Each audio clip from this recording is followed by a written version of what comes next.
Sa pool sa CCTV ang salpukan ng pickup at SUV sa Davao City. Damay din sa aksidente ang isang motorsiklo at cargo truck. Nasa frontline ng balitang yan ang aming News 5 correspondent na si Bril Montalvo. Sa kuha ng CCTV sa isang gasolinahan, makikita ang pagdaan ng mga sasakyan sa National Highway sa Barangay Binugaw, Davao City nitong Huwebes ng umaga. Hanggang sa isang SUV ang sinalpok ng kasalubong na puting pick-up. Sa lakas ng impact, napaatras ang SUV. Nadamay pa ang motorsiklong nasa likod nito.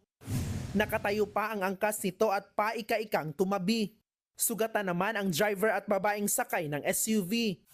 Hindi na nakuha na ng CCTV pero bago sumalpok sa SUV ang pickup, nahagip nito ang isang cargo truck.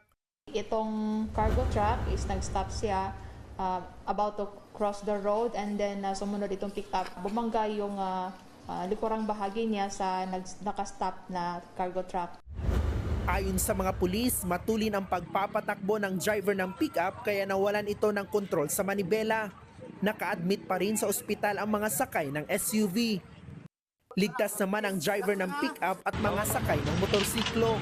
Nagkaarigluhan na rin ang magkapilang kampo.